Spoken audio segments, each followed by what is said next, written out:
আসসালামু আলাইকুম রহমতুল্লাহি অবরকাতুহু। সম্মানিত দর্শক, আওয়ামী লীগবিহীন বাংলাদেশে আমরা প্রায় ১ মাসের অধিক সময় ধরে আছি। বাংলাদেশে শেখ হাসিনা নেই, বাংলাদেশে আওয়ামী লীগের শাসন নেই, ছাত্রলীগ নেই, যুবলীগ নেই, চারিদিকে কেমন যেন একটা নিশ্চিম নীরবতা। এবং এই নীরবতার যে নেতিবাচক প্রতিক্রিয়া, এটি আমাদের এই সমাজে শুরু হয়ে গিয়েছে।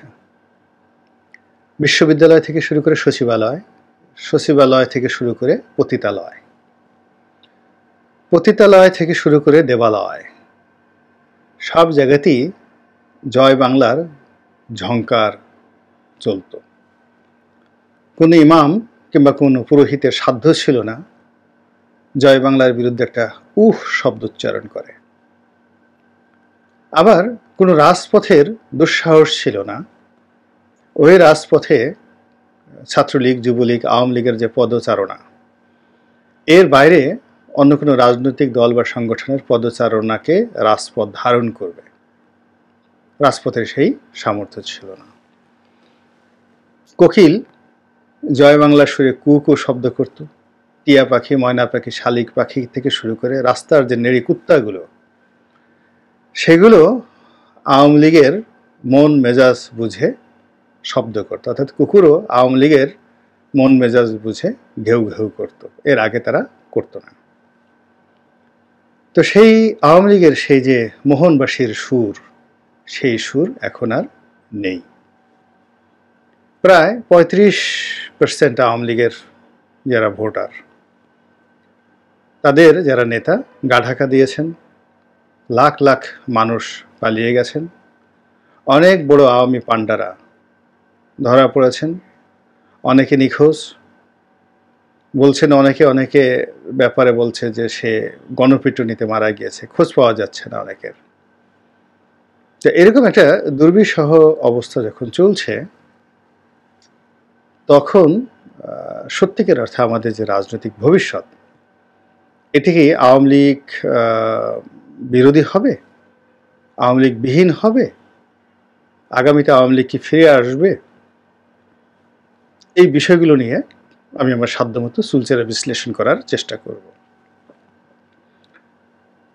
একটা জিনিস আপনাদেরকে বলি যে এই গত ১৫ বছরে আওয়ামী লীগ যে অন্যায় করেছে, জুলুম করেছে, অর্থনৈতিক জুলুমটা বাদ দেন, যদি আপনি ধর্ষণ ধরেন, তারপর হত্যাকাণ্ড ধরেন, গুম ধরেন, মানবতা বিরোধী অপরাধ ধরেন, তো এইগুলো যদি আপনি ১৯৭১ সনের রাজাকার, আলবদর আর শামস তাদের কর্মকাণ্ড, পাকিস্তানি বাহিনীর কর্মকাণ্ডের সঙ্গে তুলনা করেন, হাজার মানে তো দূরের কথা, ১,০০,০০০ ভাগের ১ ভাগও এই গত ১৫ বছর আওয়ামী লীগ করতে পারেনি। এখন সেই যে এত বড় অপরাধ, অর্থাৎ যে অপরাধে আপনি আওয়ামী লীগকে দায়ী করছেন তার চেয়ে লক্ষ লক্ষ গুণ অপরাধ করেছে কারা? পাকিস্তান। এবং পাকিস্তানের যারা দোসর, রাজাকার, আলবদর আর শামস, তারা এবং তাদের সাঙ্গপাঙ্গরা। তো দেখুন, ৭১-এর পরে বহু বছর কেটে গেছে, পাকিস্তান এখনো পর্যন্ত সরি বলেনি। এবং সরি না বলার সত্ত্বেও আপনি বাংলাদেশের এই সময়ের রাজনীতিতে পাকিস্তানের আধিপত্য দেখেন। তারা বুক ফুলিয়ে কথা বলছে, মুক্তিযুদ্ধে যারা নেতৃত্ব দিয়েছে তাদেরকে কটাক্ষ করছে, এবং শেখ হাসিনার বাবা বঙ্গবন্ধু শেখ মুজিবুর রহমান যে কত বড় ভুল করেছেন, এটি তিনি যদি আজ জীবিত থাকতেন তাহলে তার যে মূর্তি ভেঙে তার মাথার উপর যেভাবে পেশাব করে দেওয়া হয়েছে, এই দৃশ্য দেখলে তিনি বুঝতে পারতেন যে তিনি কত বড় ভুল করেছেন। এইরকম ঔদ্ধত্যপূর্ণ, কুরুচিপূর্ণ কথাবার্তা পাকিস্তানের প্রধানমন্ত্রী শাহবাজ শরীফ এখন বলছেন, আর বলার পরেও আমরা পাকিস্তানের যিনি রাষ্ট্রদূত রয়েছেন তাকে মাথায় করে নাচ্ছি। এই যে দেখেন বাস্তবতা সময়ের বিবর্তনে। ওই সময় যারা রাজাকার ছিলেন, আলবদর ছিলেন, আসাম ছিলেন, রাজনৈতিক দল হিসেবে তাদের প্রমোটার হিসেবে জামায়াত ইসলামী ছিলেন, তারাও কিন্তু সরি বলেনি। তাদেরকে গর্তে ঢোকানোর চেষ্টা করা হয়েছে, অপদস্থ করার চেষ্টা করা হয়েছে, ব্যান্ড করার চেষ্টা করা হয়েছে, কত কিছু করার চেষ্টা করা হয়েছে, কিন্তু তারা কখনো সরি বলে নাই। তারা তাদের যে কর্ম, সেই কর্মের যুক্তি তারা খুঁজে পেয়েছে এবং তারা মনে করেছে যে তারা ৭১ সনে যে কাজটি করেছিলেন সেটি সঠিক ছিল, এটা একটা পলিটিক্যাল ডিসিশন ছিল এবং এটাই তাদের করা উচিত ছিল। এই জন্য তাদের কোনো অনুতাপ নেই, এই জন্য তাদের কোনো যাকে বলা হয় অস্বস্তি নেই, হীনমন্যতা নেই। তারা শুধুমাত্র পরিস্থিতি সামাল দিয়ে নিজেদেরকে রক্ষা করে আজকের যে অবস্থা, সেই অবস্থা উন্নীত হয়ে এখন এমন একটা পরিস্থিতি তারা এসেছেন যে আগামীতে যদি জামায়াত ইসলামী রাষ্ট্র ক্ষমতা আসে, এটা আশ্চর্য হওয়ার কিছুই নেই।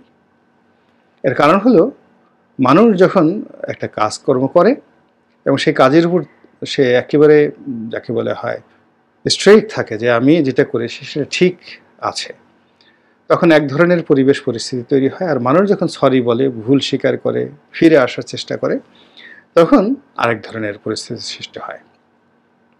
যেমন জাপানের যে কর্মকাণ্ড, জাপান বুঝতে পেরেছে যে দ্বিতীয় বিশ্বযুদ্ধে তাদের ভূমিকা অন্যায় ছিল। প্রথম মহাযুদ্ধ থেকে দ্বিতীয় বিশ্বযুদ্ধ পর্যন্ত জাপান যে একটি নব্য সাম্রাজ্যবাদী রাষ্ট্র হিসেবে কোরিয়াতে, চীনের মাঞ্চুরিয়াতে যে অন্যায় করেছে, অপকর্ম করেছে, এমনকি আমাদের মায়ানমার পর্যন্ত তারা এসেছিল এবং জাপানি বাহিনীর যে অত্যাচার এবং দাম্ভিকতা, সেই দাম্ভিকতার কারণে তারা একেবারে আমেরিকা পর্যন্ত, আমেরিকার যে হাওয়াই দ্বীপপুঞ্জ সেখানে পর্যন্ত তার আক্রমণ চালিয়েছিল। তাদের যে সেই পার্ল হারবার বন্দরে জাপানি নৌবাহিনী আক্রমণ চালিয়েছিল। কিন্তু দ্বিতীয় বিশ্বযুদ্ধের পতনের পর তারা রাতারাতি বুঝতে পারে যে এটা তাদের একটা মহান্যায় হয়েছে, ভুল করেছে। তারা আত্মসমর্পণ করে, ভুল স্বীকার করে এবং ভুল স্বীকার শুধু করে না, তাদের সমস্ত সামরিক বাহিনীটিকে তারা বিলুপ্ত করে দেয় যে আমাদের আর কোনো সামরিক বাহিনী লাগবে না। এরপর তারা সামরিক বাজেট জিরো করে ফেলে। এরপর তারা আমেরিকার সঙ্গে বন্ধুত্ব করে কৌশলগত এবং তাদেরকে সামরিক পার্টনার হিসেবে নিজেদের নিরাপত্তার দায়িত্ব দিয়ে দেয় এবং কোনো দেশের সঙ্গে তারা যুদ্ধ করবে না। এইভাবে তারা একটা সিদ্ধান্ত নেওয়ার ফলে পুরো জাপান জাতি, এই জাতির যে 1000 বছরের ইতিহাস, ফিউডাল ইতিহাস ছিল, সেই ফিউডাল ইতিহাসের সঙ্গে সঙ্গে আবার জাপানি একমাত্র জাতি, যে জাতি প্রায় 800 বছর তাদের মধ্যে যে শাসকরা ছিলেন সবাই সামরিক শাসক ছিলেন, সামুরাই। এটা বিখ্যাত, সেই দেখবেন যে সিনেমা আছে দ্য লাস্ট সামুরাই। তো জাপানে এরকম অনেক প্রায় 100-র মতো ছোট ছোট রাজ্য ছিল যারা সবাই সামরিক শাসক ছিলেন, সেনাপতি ছিলেন এবং তারা নিজেরা যুদ্ধ করতেন এবং তাদের সবারই একজন রাজা ছিল। তারা রাজাকে মান্য করতেন, কিন্তু তার কোনো সাংবিধানিক ক্ষমতা ছিল, কিন্তু তাদের কোনো অ্যাডমিনিস্ট্রেটিভ পাওয়ার ছিল না। যাক, এটা অন্য প্রসঙ্গ। তো যেই মুহূর্তে জাপান সরি বলল, তখন তাদের জীবনে একটা পরিবর্তন আসলো। কিন্তু আপনি দেখুন, ব্রিটেন, ফ্রান্স, আমেরিকা এখনো পর্যন্ত কোনো একটা ব্যাপারে সরি বলেনি। তো সরি না বলার কারণে কি হলো, তাদের কোনো নৈতিক পরিবর্তন হয়নি, চরিত্র পরিবর্তন হয়নি। আপনি যতই তাদের কাছে যান, ঘুরে ফিরে তাদের সেই সাম্রাজ্যবাদী চরিত্র দ্বারা আক্রান্ত হবেন। তো সেই দিক থেকে এত বড় বাংলাদেশে যে একটা দুর্ঘটনা ঘটল আওয়ামী লীগের জীবনে, স্বাধীনতার পরে এটি তৃতীয় বিপর্যয়, তৃতীয় না ঠিক চতুর্থ বিপর্যয়। প্রথমটা 75 সনের 15ই আগস্ট এই বিপর্যয় এসেছিল। এরপরে 1996 থেকে 2001 সনে তাদের সরকারের পর তারা যে পতন হয়েছিল, এটা দ্বিতীয় বিপর্যয়। 1/11-এর সময় তৃতীয় বিপর্যয়, আর এটি এখন এই যেটা হলো এটা চতুর্থ বিপর্যয়। এর বাইরে অনেক তাদের উপর ব্যক্তিগতভাবে আক্রমণ হয়েছে, কিন্তু জাতীয়ভাবে, রাষ্ট্রীয়ভাবে তারা 4টি যে বিপর্যয়ের মধ্যে পড়েছিল, এইবার 2024 সালের বিপর্যয়টি তাদের সবচেয়ে বড় বিপর্যয়। অধিকন্তু এই গত 15 বছরে তারা যে অপকর্ম করেছে, তারা যে কয়বারই রাষ্ট্র ক্ষমতায় এসেছে, তাদের সারা জীবনে এর ছিটে ফোটা অপরাধও কিন্তু তারা করতে পারেনি। বঙ্গবন্ধুর জামানাতে এটা হয়নি, আওয়ামী লীগের অতীতের শাসনামলে এটা হয়নি, গত 15 বছরে যেটা হয়েছে। তো এই অপরাধের যে কার্যকারণ কিংবা এই যে অপরাধের যে বিস্তৃতি, সেটা ওয়েস্ট ইন্ড হোটেলে বাইজি মহল তৈরি করে সেখানে অপরাধের স্বর্গরাজ্য গড়ে তোলা থেকে শুরু করে ক্লাব পাড়াতে ক্যাসিনো ব্যবসা করে এই ক্যাসিনো সম্রাট তৈরি করা, তার বাইরে ব্যাংক বিমা লুট করে দেশের 15 লক্ষ কোটি টাকা দেশের বাইরে পাচার করে দেওয়া, অলিগার তৈরি করা, সব ক্ষেত্রে অন্যায় অবিচারকে প্রাতিষ্ঠানিক রূপ দেওয়া এবং প্রতিপক্ষকে দমন করার জন্য মামলা মোকদ্দমা জেল জুলুম হুলিয়া থেকে শুরু করে এমন কোনো অপরাধ নেই, মানবতা বিরোধী অপরাধ এমন কোনো অপরাধ নেই যেটা তারা করেনি। তো এই কর্মকাণ্ড করার পরে তাদের পতন হয়েছে, পতন হওয়ার পর এখন তারা গা ঢাকা দিয়েছে। তো এখন তারা কি আগামীতে রাজনীতিতে আসতে পারবে কি পারবে না, তার চেয়ে বড় ব্যাপার হলো তারা কিভাবে ফিরে আসবে। যদি তারা জাপানের মতো সরি বলতেন, যদি তারা নিজেদের ভুল স্বীকার করতেন এবং যারা এই অপরাধ করেছে তাদেরকে আইনের হাতে সোদর্প করে এই দলের যারা ভালো নেতাকর্মী তারা যদি রাস্তায় আসতেন যে আমরাও বিচার চাই, এদের বিচার চাই, তাহলে আওয়ামী লীগের রাজনীতির একটা নতুন ধারা তৈরি হতো। তখন আওয়ামী লীগকে অস্বীকার করার মতো কোনো শক্তি এই বাংলাদেশে থাকতো না।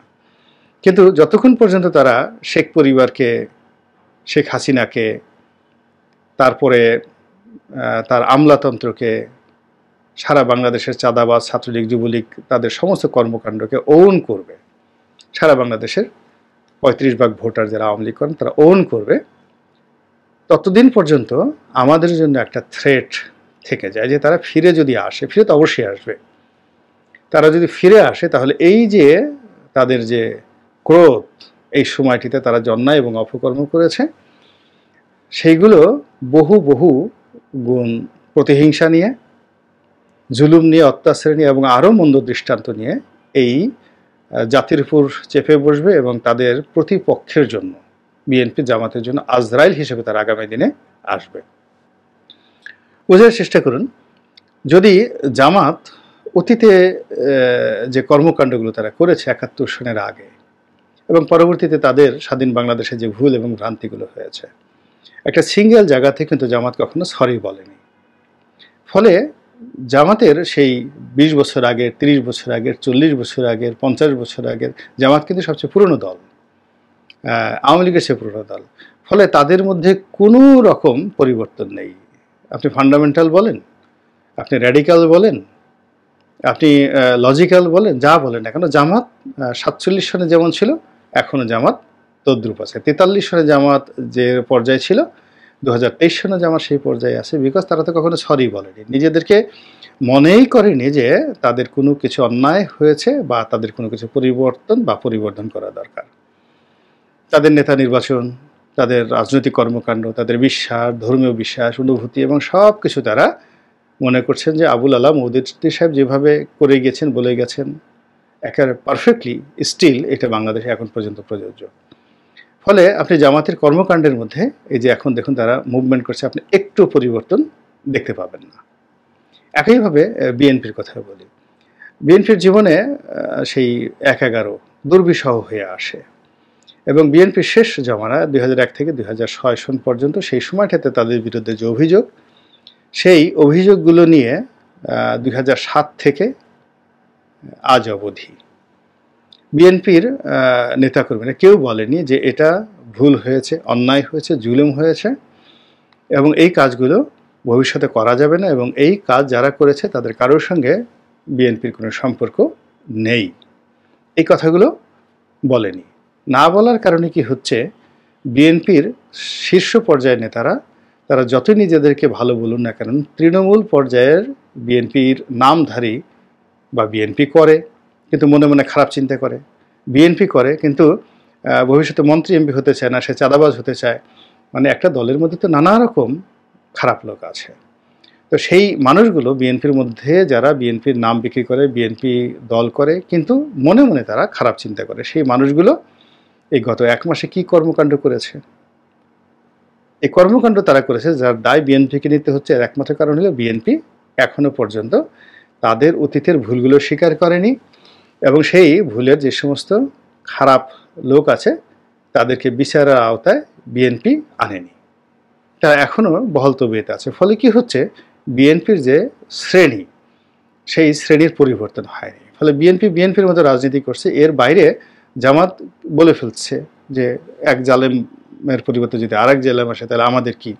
তো এই যে দেখেন যে মানুষ যার যার অবস্থানে যদি ঠিক কনজারভেটিভ থাকে এবং নিজেকে যদি সে মডিফাই করতে না পারে, নিজেকে যদি সে সংস্কার করতে না পারে, তাহলে তার দ্বারা ভবিষ্যতে কখনো কেউ নিরাপদ থাকতে পারে না। তোদের এখন আওয়ামী লীগকে নিয়ে একই অবস্থা। আওয়ামী লীগ ৭৫-এ যে ভুল করেছে সে কখনোই বলেনি যে সে ভুল করেছে। বাকশালকে কখনো সে বলেনি যে বাকশাল আমাদের ভুল হয়েছে। ফলে তার যে ফ্যাসিবাদী চরিত্র এটি ডে বাই ডে কত ভয়ঙ্কর হয়ে পড়েছে, যেটা শেখ হাসিনার মাধ্যমে আমরা সেটা দেখতে পেয়েছি। কথাগুলো বললাম এই কারণে যে আওয়ামী লীগের অনেক নেতাকর্মীর সঙ্গে কথা হয়, দেখা হয়, তো তাদের মধ্যে এখনও বিশ্বাস যে শেখ হাসিনা আবার আসবে, আওয়ামী লীগ আবার ক্ষমতায় আসবে, এবং এটা সাময়িক, এই বিপদগুলো সব সাময়িক, এবং তারা তাদের কোনো কর্মকাণ্ডের জন্য দায়ী করে না নিজেদেরকে। তারা মনে করে যে তারা সঠিকই ছিল, শেখ হাসিনা যে উন্নয়ন করেছে, কিয়ামত পর্যন্ত তার এই দেশে ক্ষমতায় থাকা দরকার, এই সমস্ত কথাবার্তা তারা বিশ্বাস করে। এবং বিশ্বাস করার ফলে আল্লাহ না করুক বা আল্লাহ ভালো জানেন, আল্লাহ করুক, আমি আল্লাহর ব্যাপারে তো কিন্তু কিছু বলতে পারি না, আল্লাহই উত্তম সিদ্ধান্ত গ্রহণকারী। আগামীতে যদি যে কোনো সুরতে, সেটা আগামীকাল হতে পারে, আগামী বছর হতে পারে, আগামী 10 বছর পরে হতে পারে, 20 বছর পরে হতে পারে, কিন্তু তারা ফিরে আসবেই। এবং তারা যদি তওবা না করে এবং ভুল স্বীকার না করে, তাহলে তাদের সেই ফিরে আসাটা আমাদের অনেকের জন্য বিভীষিকাময় হয়ে পড়বে। আল্লাহ আমাদের সবাইকে হেদায়েত দান করুন, হেফাজত করুন এবং সঠিক সময় সঠিক কাজটি করার তৌফিক এনায়েত করুন। আসসালামু আলাইকুম রহমতুল্লাহি ওয়া বারাকাতুহু।